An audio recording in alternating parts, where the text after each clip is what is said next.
Mesdames, Messieurs, bienvenue à ce dernier numéro de la semaine du Point de l'économie sur Reflet d'Afrique Télévision. Débutons cette actualité économique avec la Côte d'Ivoire qui augmente le prix de son kilogramme de cacao. 1000 francs CFA le kilogramme, c'est le montant qui sera désormais payé aux planteurs en Côte d'Ivoire. Avec ce montant pour la récolte 2020-2021, le prix du cacao payé aux planteurs est en hausse de 21% par rapport à la saison précédente. Cette augmentation correspond au différentiel de revenus décent qui est une prime de 400 $ par tonne négociée avec les multinationales du cacao et du chocolat pour améliorer les revenus des planteurs à partir de cette saison. Djibouti, lancement des travaux au port, 513 millions de dollars américains, c'est ce qui va coûter à l'État du Djibouti pour la régénération de son port.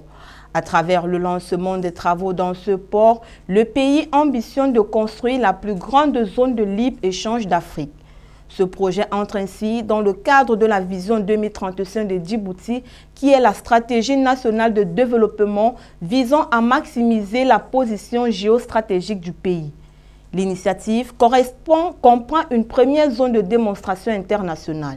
Il est aussi prévu la construction d'un centre d'exposition comprenant un centre d'excellence pour les études maritimes, ainsi que les salles de conférence, un hôtel et des appartements. Le projet devrait permettre à terme la création de 27 000 emplois. On rappelle, le pays avait précédemment réalisé d'autres projets majeurs, notamment la mise en œuvre du concept Port Park City, la pleine intégration des ports, des parcs industriels et du secteur de services de Djibouti. Gabon, Olam Palm, producteur de biocarburants. L'ensemble des autorisations réglementaires pour le démarrage de l'activité a été délivré le 2 octobre dernier par le ministre de l'Économie et le ministre de l'Agriculture gabonaise à la filiale locale du groupe singapourien.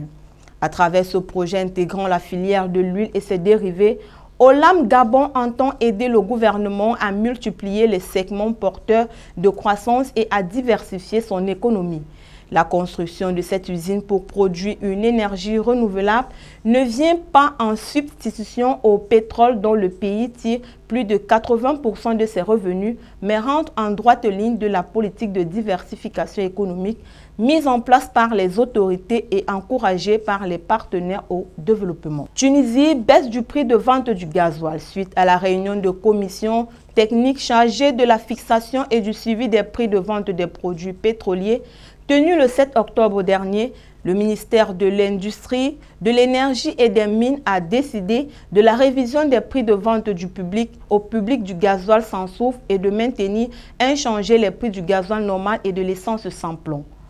Dans un communiqué publié jeudi dernier, il est précisé que les prix des hydrocarbures resteront à 1915 millim par litre pour l'essence sans plomb, 1478 par litre pour le gasoil normal.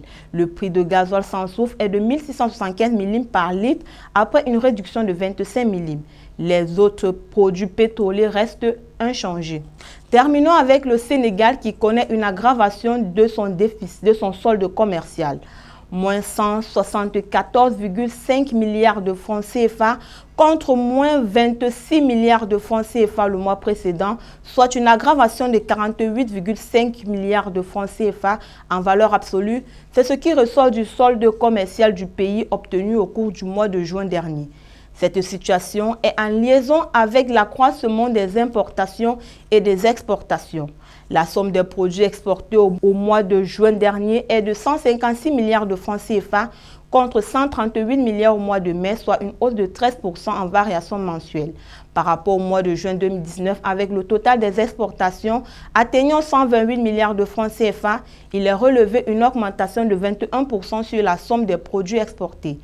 Concernant les importations, la somme fait 330 millions de francs CFA en juin dernier contre 260 milliards de francs CFA le mois précédent, représentant une progression mensuelle de 25%. Comparé à celle de l'année 2019, les importations enregistrent une hausse de 19%. C'est tout pour le point de l'économie de ce vendredi 9 octobre 2020 sur Reflet d'Afrique Télévision. Les programmes sont en continu sur nos différentes plateformes médias. Bon week-end à tous.